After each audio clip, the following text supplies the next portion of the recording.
My name is Robert. I am 49 years old, and for most of my life I have repaired things other people thought were beyond saving. Engines. Transmissions. Cracked frames. I owned a small auto repair shop on the edge of town, a place that smelled of burnt oil, hot metal, and old mistakes. Every morning, I raised the steel door before sunrise. Every night, I came home with grease buried beneath my fingernails and pain settled deep in my back. For 15 years, I believed that pain had a purpose. Emily was 6 when I met her mother. A quiet girl with frightened eyes and a biological father named Jason who appeared only when it suited him. He missed birthdays, school plays, doctor appointments. He was always promising to come next weekend. Next weekend rarely arrived. I did. I sat beside Emily when she struggled with homework. I paid for private tutors when mathematics began pulling her grades down. I signed her up for art classes because she once told me colors made the world feel less empty. I paid for soccer, swimming, summer programs, school trips, and the first car she scratched 3 days after I handed her the keys. I never asked her to call me Dad. I only tried to behave like one. Her mother used to smile when I paid another bill. "You don't have to do all this," she would say. But she never stopped me. Nobody did. Over time, my sacrifices became part of the furniture. Always there. Rarely noticed. Then came that dinner. Emily was 21, home from college, angry about a course she was failing. I had already spoken to a tutor who could help her. I mentioned it carefully, trying not to embarrass her. She put down her fork. Her mother looked at her plate. And Emily stared directly into my eyes. "I'd rather fail than accept your help." The room became silent. Not peaceful. Dead. I waited for her mother to say something. To defend me. To remind Emily who had paid for nearly every opportunity she had ever received. She said nothing. That silence hurt more than the words. I could have shouted. I could have listed every check, every late shift, every Saturday I spent fixing strangers' cars so Emily could attend another competition or private lesson. Instead, I nodded. "All right," I said. That was all. The next morning, I went to my shop early. Before the first customer arrived, I opened my laptop. I canceled the art studio membership. Then the private lessons. Then the sports program. Then the automatic transfer that delivered her monthly allowance. I removed my card from every account attached to her name. I stopped paying for the expensive training sessions, the subscriptions, the fuel, the endless little comforts no one had ever considered comforts because I had made them seem ordinary. When her mother called, her voice was shaking. "What are you doing?" "I'm respecting Emily's decision." "You're punishing her." "No," I said. "I'm giving her the life she asked for. A life without my help." The consequences arrived quickly. Emily quit 2 programs within weeks. She stopped attending competitions because travel fees were no longer covered. Her friends continued going to expensive workshops while she took an after-school job serving coffee to people who barely looked at her. For the first time, she had to calculate the price of everything. Jason did not save her. When she called him, he gave excuses. Rent was high. Work was slow. He had other responsibilities. The man whose blood she carried had no intention of paying for the life I had quietly built. Relatives began asking questions. Why had Emily lost her lessons? Why was she selling her equipment? Why was the man who had raised her suddenly treated like an outsider? The truth embarrassed them. It should have. Months passed. Emily grew tired. Not the theatrical exhaustion of a young woman complaining about inconvenience. Real exhaustion. The kind I had carried for 15 years. One evening, she came to the shop just before closing. I was beneath an old pickup truck when I heard her footsteps. She stood near the lift, wearing a work uniform, her hair pulled back, her face stripped of pride. "I understand now," she said. I slid out slowly and wiped my hands on a rag. She began to cry. She told me she had been cruel. She said she had confused independence with contempt. She admitted she had rejected more than money. She had rejected me. "I'm sorry," she whispered. "You were the one who was always there." I believed her. That was the hardest part. Her regret was real. But regret does not rebuild trust overnight. An apology does not return the years a man spent trying to earn a place at his own table. Her mother apologized too. She admitted she had allowed my love to become an obligation. She had watched me carry the family because it was easier than asking Emily or Jason to face the truth. I listened. But I did not reopen the accounts.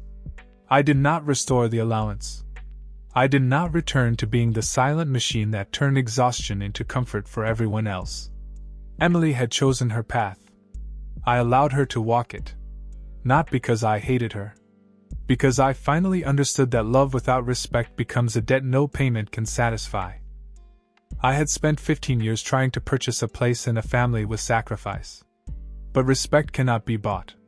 And sometimes the only way people recognize the hands that carried them is when those hands finally let go.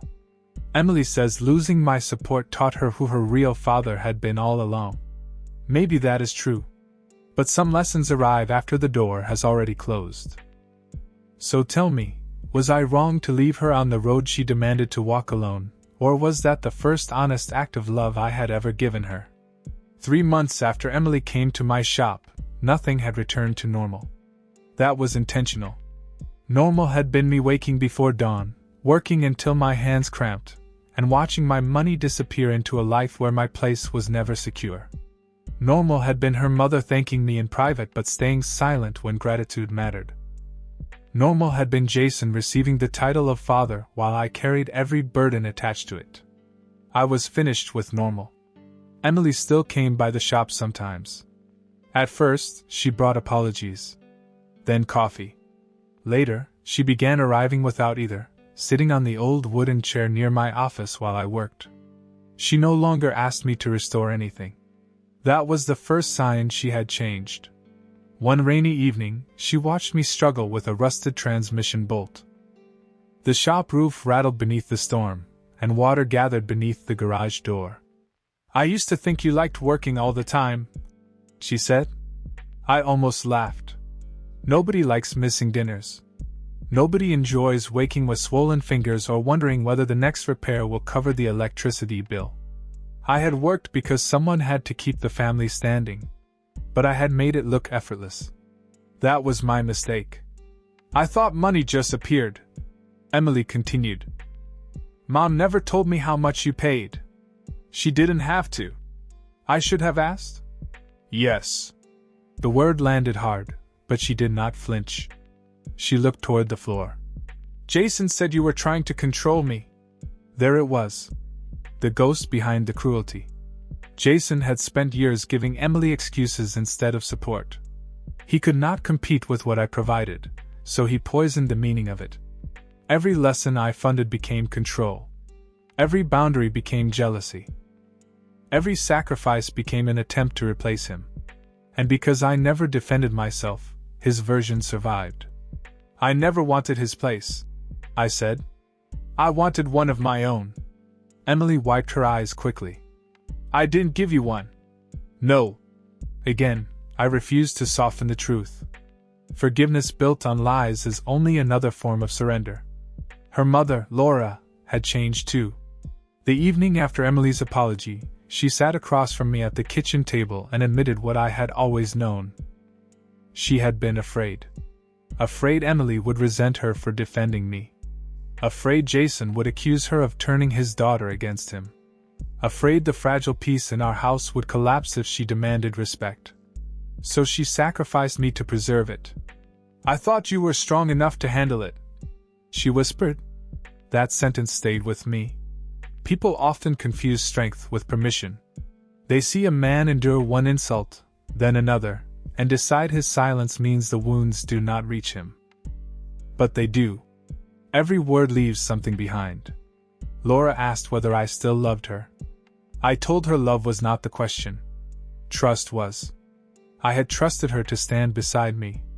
Instead, she stood between Emily and consequences, protecting her daughter from every uncomfortable truth while allowing me to become the household servant with a wedding ring. Laura cried. I did not comfort her.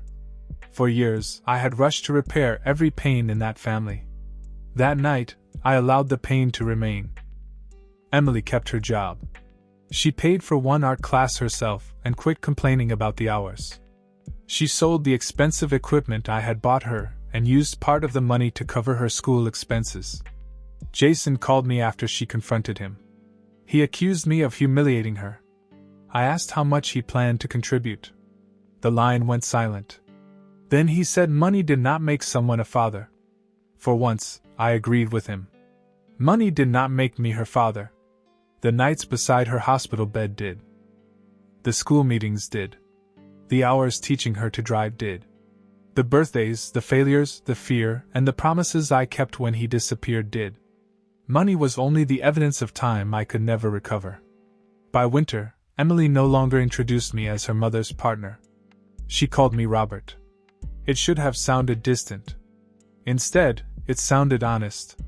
One afternoon, she handed me an envelope. Inside was a small amount of cash, nowhere near what I had spent over 15 years. What is this?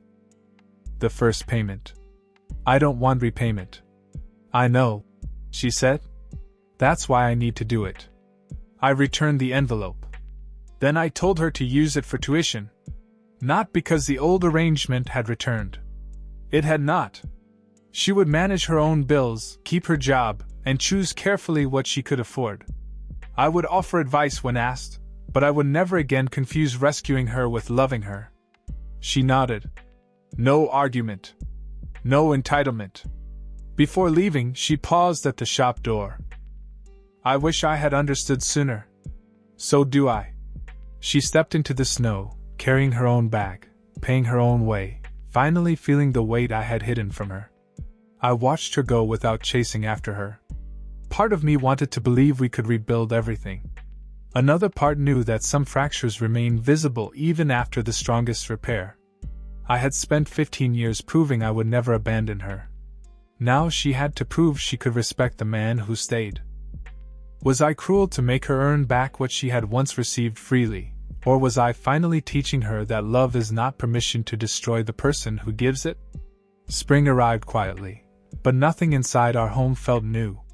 The flowers returned to the yard. Customers filled my repair shop after the winter slowdown. Engines roared back to life beneath my hands every day, yet I had stopped believing that every broken thing deserved another chance. Some parts could be repaired. Others only looked whole until they failed again. Emily continued working after classes. She no longer complained about early mornings or double shifts.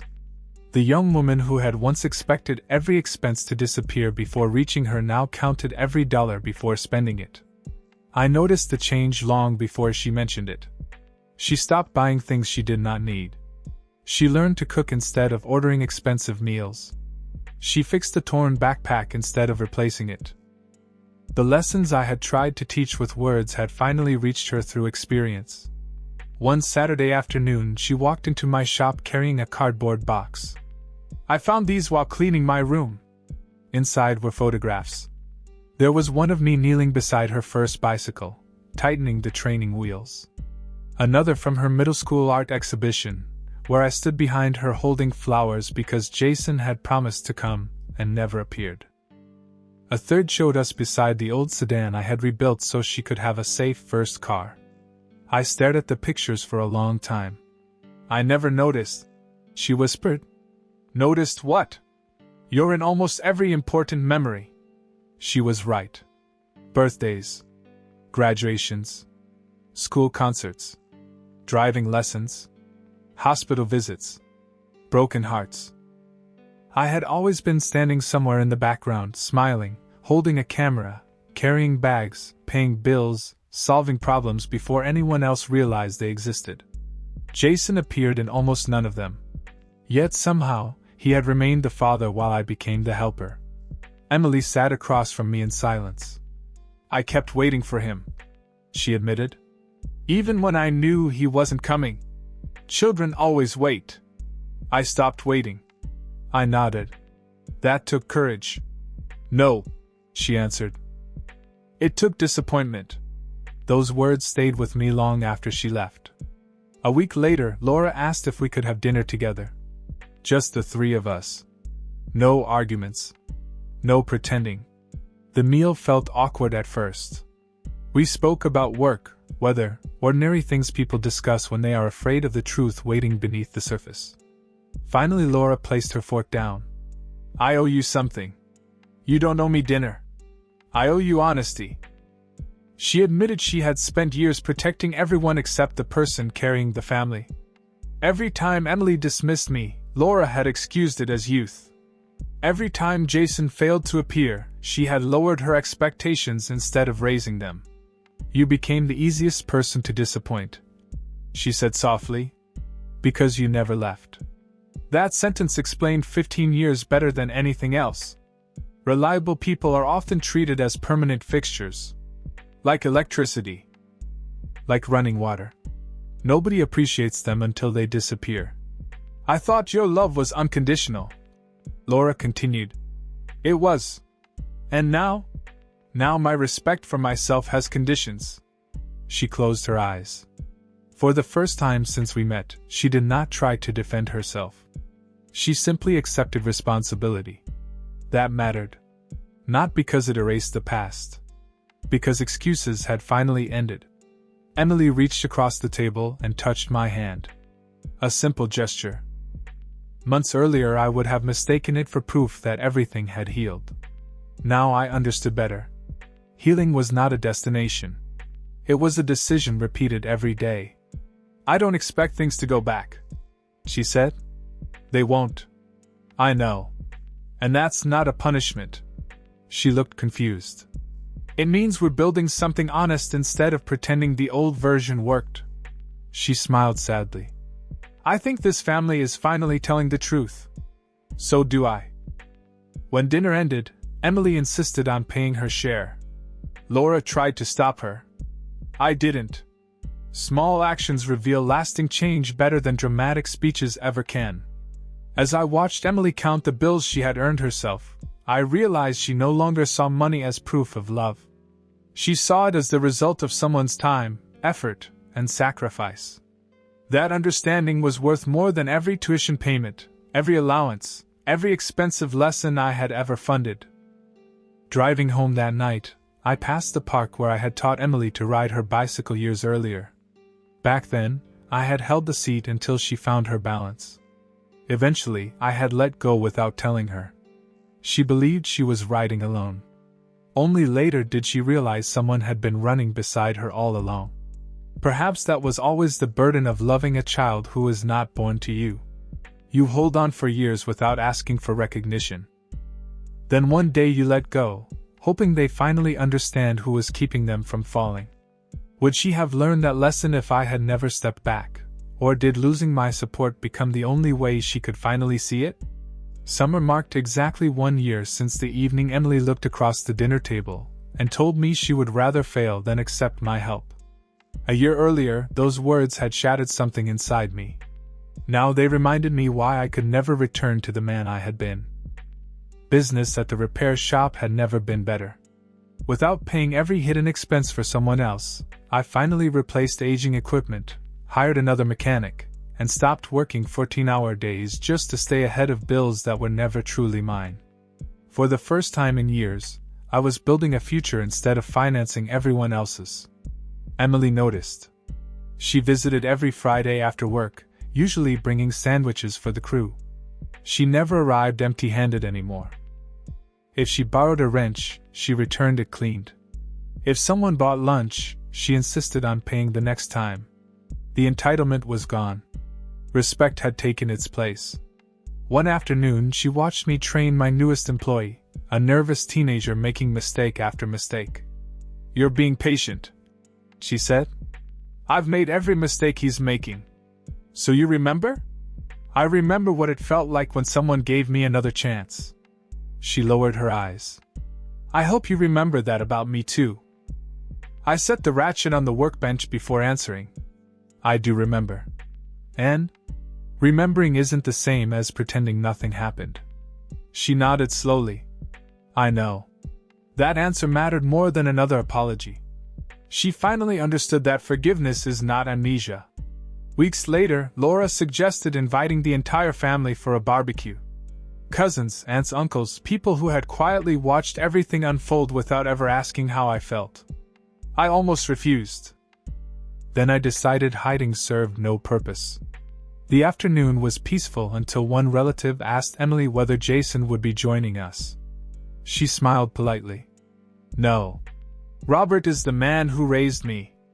Conversation stopped. Nobody expected those words. She did not call me Dad.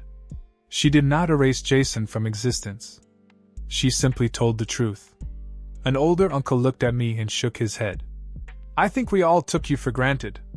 Yes, I answered. No anger. No bitterness. Just a fact. The admission spread through the gathering like a confession everyone had been avoiding.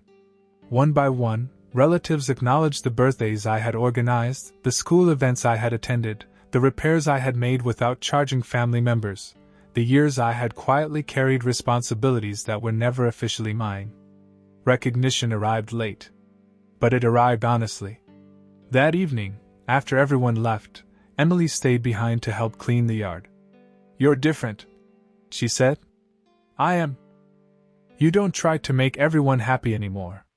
I finally realized that's impossible. She smiled. You seem lighter. I looked toward the garage where my tools were neatly arranged. For years I believed love meant giving until nothing remained. I was wrong. Love without boundaries becomes permission for people to empty you. She folded the last chair and leaned against the fence. I don't want you to become that man again. Neither do I. There was comfort in those words because they asked for nothing. No money. No favors. No rescue. Only honesty. Before leaving, Emily handed me a small envelope. Inside was a receipt. She had paid the final balance on her education herself. I wanted you to know I finished what you started. I stared at the paper for several seconds. It was worth almost nothing financially. Emotionally, it carried the weight of an entire lifetime. She had completed the journey on her own feet. Not because I abandoned her. Because I finally stopped carrying her. As the sun disappeared beyond the trees, I locked the shop and realized I no longer measured my worth by how much I sacrificed for other people. I measured it by whether I could look in the mirror without feeling invisible. Emily lost privileges, comfort, and certainty before she discovered gratitude. I lost the illusion that endless giving could earn unconditional respect. Perhaps we both paid exactly what the lesson was worth. So if someone you loved rejected everything you had spent years building for them, would you keep giving until nothing remained, or would you step aside and let life teach the lesson your love never could?